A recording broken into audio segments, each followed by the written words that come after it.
la palabra el senador Francisco Javier Ramírez Acuña, del Grupo Parlamentario de Acción Nacional. Hasta por 10 minutos.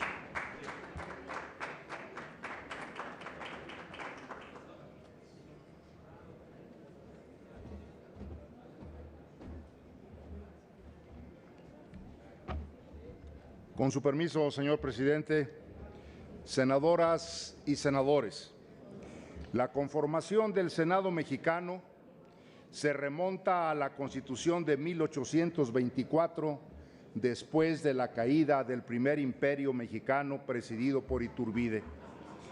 El federalismo mexicano, adoptado en el 24, vino a salvar la inminente dispersión que se vislumbraba en 1823 con el enorme territorio de más de 4 millones de kilómetros cuadrados que se había consolidado con la independencia de España.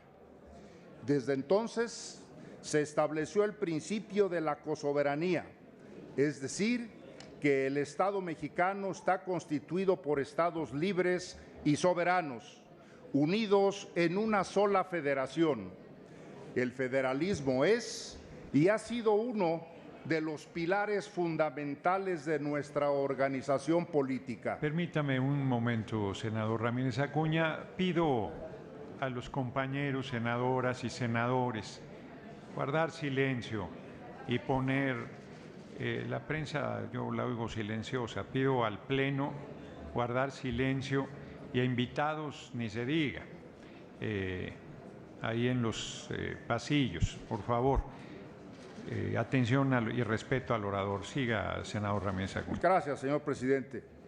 Ha permitido que la diversidad y las particularidades de cada estado y municipio puedan ser atendidas de acuerdo con sus propias realidades. Hoy celebramos 200 años del Pacto Federal que da origen al México independiente y por medio del cual se estableció el modelo de federalismo mexicano que hasta hoy día se expresa en el bicameralismo del Congreso mexicano, la Cámara de Diputados y la Cámara de Senadores. La Cámara de Diputados se estableció como base de la representación popular, mientras que el Senado debe integrarse por representantes de los estados con el fin de que el Congreso tuviera una representación justa y equitativa del interés oficial de las entonces provincias. En efecto, el régimen presidencial y el sistema federal fueron los paradigmas a seguir por todas las naciones hispanoamericanas que alcanzaban su independencia. Gracias al tesón de constituyentes como Miguel Ramos Arizpe, en la Constitución del 24 prevaleció una idea de federalismo semejante a la de la conformación de los Estados Unidos de América, proclamando una república federal compuesta por 19 estados y 4 territorios federales. Gracias a Fray Servando Teresa de Mier, se conformaron 2 cámaras para que el Senado fungiera como la cámara revisora de los actos de la otra cámara.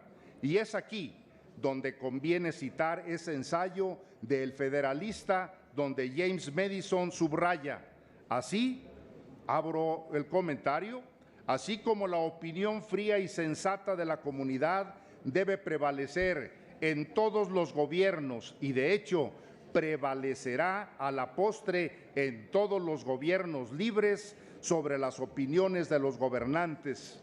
Así, también hay momentos especiales en los asuntos públicos en que, estimulando el pueblo por alguna pasión desordenada o extraviada, las artes y exageraciones de hombres interesados, reclama medidas que él mismo será el primero en lamentar y condenar más tarde.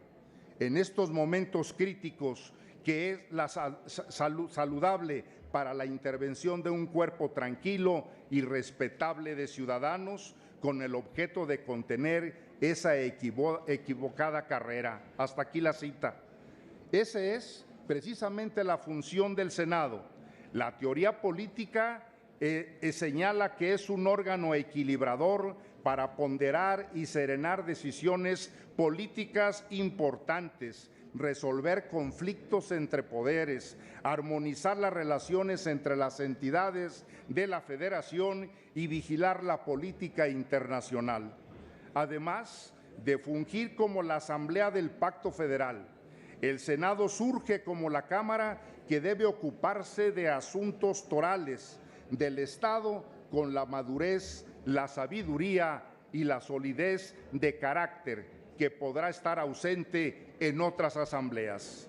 Esa es la lógica de la denominada Cámara Alta, desde los tiempos del Senado veneciano, que regulaba la navegación y el comercio, cuidaba del ejército y de la flota y se ocupaba de las relaciones exteriores de la República.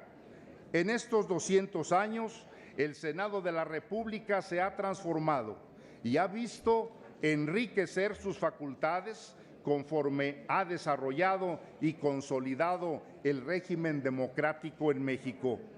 Mantiene hasta el presente estas atribuciones y su papel central en el sistema de pesos y contrapesos.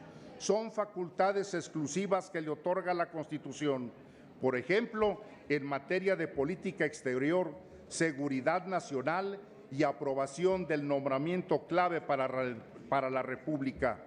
El Senado es hoy no solo parte fundamental del entramado institucional del Estado mexicano, sino que es el órgano fundamental para garantizar la unión federal y adecuada representación de las oposiciones, pero más aún, el garante para cuidar la calidad y la eficacia de las leyes. Tengo el privilegio de representar a Jalisco, que fue el líder en el movimiento de adopción del sistema federal.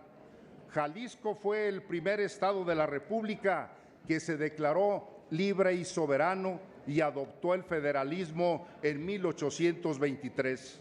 Por ello es mi deber expresar en este honorable Senado de la República que los senadores representamos a nuestras entidades federativas, que debemos respetar el pacto federal y la autonomía de los poderes locales, sin someternos a luchar siempre por el sistema político que nos dio la vida institucional.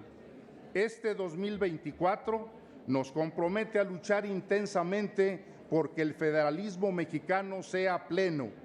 Hoy es el reclamo constante de los gobernadores y los estados de la República sobre un aumento en sus participaciones y aportaciones federales, toda vez que ellos son el enlace directo sobre las necesidades y requerimientos de los ciudadanos.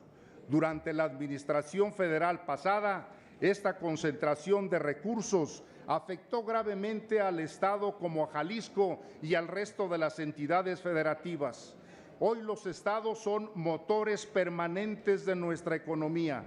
Jalisco, siendo la cuarta economía más grande que aporta 8 de cada 100 pesos a la economía nacional, pero que solo recibe 2 de cambio. El mal reparto de los recursos no solo afecta el crecimiento de las economías estatales, sino que pone en riesgo la cohesión de nuestra federación. No se trata de fragmentar el país, sino asegurar que los recursos sean distribuidos de manera equitativa, tomando en cuenta las necesidades y aportaciones de cada región, de cada estado de la República. Se requiere un auténtico federalismo fiscal para brindar la atención en cada una de las entidades federativas. Solo con recursos suficientes en los estados es como podemos reestructurar y levantar a las policías estatales y municipales y de esa manera atacar de manera precisa el alto índice de delincuencia en cada entidad federativa de este país. Para poder brindar una salud digna y de calidad a las y los mexicanos, requerimos en los estados de la República mayor cantidad de recursos económicos. El federalismo debe adaptarse a la realidad actual de México, esa realidad donde la democracia participativa es esencial y donde las diferencias entre estados y municipios son notables. Es fundamental, pues, garantizar que todos los ciudadanos, sin importar dónde vivan, tengan acceso a servicios y bienes públicos de calidad. Un federalismo fuerte asegura que los estados y municipios, como el núcleo fundamental de nuestra organización, tengan las herramientas necesarias para crecer y desarrollarse de manera autónoma y en beneficio de cada uno de sus ciudadanos. Concluyo recordando que el federalismo no es un legado histórico, sino un proyecto futuro de nación. El reto para México es avanzar hacia un sistema más justo, equitativo y eficiente, sin violencia, con salud, sin desestabilidad, con educación, sin polarización, con unidad, donde cada región del país tenga la oportunidad de prosperar sin importar su tamaño, ubicación o partido político que lo gobierna. Muchas gracias. Muchas gracias, senador Ramírez